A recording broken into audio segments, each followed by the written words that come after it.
នេះជារបាំរបស់ជនជាតិបរទេសដែលគាត់មកសម្ដែងរួមជាមួយនឹងយើងក្នុងថ្ងៃពិធីបុណ្យចូលឆ្នាំនៅ Long Beach សហរដ្ឋ California សហរដ្ឋអាមេរិកពួកគាត់ជាអាចថាជាគ្រូឬក៏ជាគ្រូបង្វឹកឬក៏ជាមេក្រុមក្នុងការសម្ដែងរបាំនេះសម្ដែងដោយកុមារី2រូបដែលមានសម្លៀកបំពាក់ពណ៌ស្រស់បែបនេះគឺនាងលោទៅក្នុងប្រឡោះអង្រែ2ដែលផ្គុំឡើងដោយមនុស្សប្រុស2នាក់គឺគោះចឹងទៅគាត់លោតចេញលោតចូលទៅតាមប្រឡោះនោះធ្វើម៉េចកុំឲ្យអង្រែនោះគោះត្រូវជើងរបស់នាងក៏ទៅរបាំនេះដូចជារបាំខ្មែរដែរគឺរបាំគោះអង្រែដែលម៉ែយើងមានដែរប៉ុន្តែគាត់តែថាការសម្ដែងរបស់គេវាខុសពីយើងខ្លះដូចជាគេលោតទៅក្នុងប្រឡោះអង្រែហ្នឹងហើយបានគេចេញមកសម្ដែងមួយវគ្គផ្សេងទៀតផ្នែកមួយផ្សេងទៀតដែលខុសលក្ខណៈពីយើងគឺកុមារីនឹងសម្ដែងនៅខាងក្រៅអង្រែហ្នឹងហើយបានគេចាប់ផ្ដើមលោតលើកទី2ទៀតគឺលោតទៅលោតឆ្លាស់គ្នាលោតបែរមុខចូលគ្នាហើយក៏លោតបែរខ្នងដាក់គ្នាហើយឥឡូវនេះគឺកំពុងតែចាប់ដៃគ្នាហើយលោតរួមគ្នាលោតចូលក្នុងអង្រែការលោតនេះគឺត្រូវការប៉ិនប្រសប់រវារវៃបើមិនដូច្នេះទេការគោះអង្រែហ្នឹងគឺអាចនឹងត្រូវជើងរបស់កុមារីទាំងនោះអាចនឹងត្រូវរបួសជើងគឺវា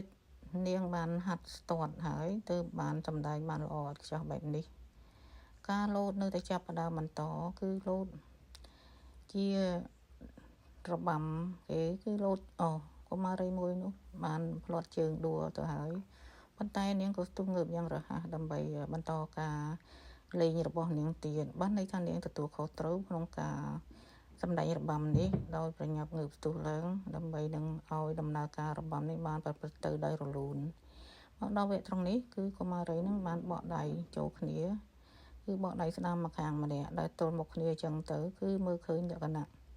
ថាវាល្អមួយយ៉ាងដែរវាខុសពីរបាំអង្រែយើងដែលសម្ដែងដោយខាងយើងមានគូជាបរិសផងស្ត្រីផងតែនេះជាសិតតែជាកុមារីដែលលោតឡើងលោតហើយក៏ឥឡូវនេះដល់វគ្គបញ្ឈប់ការគោះអង្រែហើយគឺគេបានលើកដៃជាការមានន័យថាបញ្ចប់វគ្គគោះអង្រែសម្ដែងរបាំនេះរបាំគោះអង្រែដូចយើងដែរហ្នឹងគឺបានបញ្ចប់ហើយនេះជាការដែលនាងមកឈរទីនេះដើម្បីជាការគោរពលាដល់បងប្អូនទស្សនិកជនយើងដែលបានរងចាំមើលនៅទីលានវេទិកានោះក៏ទៅរបាំប្រហាក់ប្រហែលគ្នាខុសគ្នាបន្តិចបន្តួចមើលទៅស្រដៀងនឹងយើងដែរតែវាជារបាំរបស់ជនជាតិបរទេសផ្សេងទីនេះដល់វេនពិធីករនិយាយរៀបរាប់ហើយគាត់ថ្លែងថារបាំនេះដូចរបាំគោះអង្រែយើងដែរគាត់និយាយដូច្នេះហើយបន្តមកទៀតគឺគាត់នឹងអានឈ្មោះអ្នកដែលត្រូវឡើងមកទៀតចាអរគុណសម្រាប់ការទស្សនា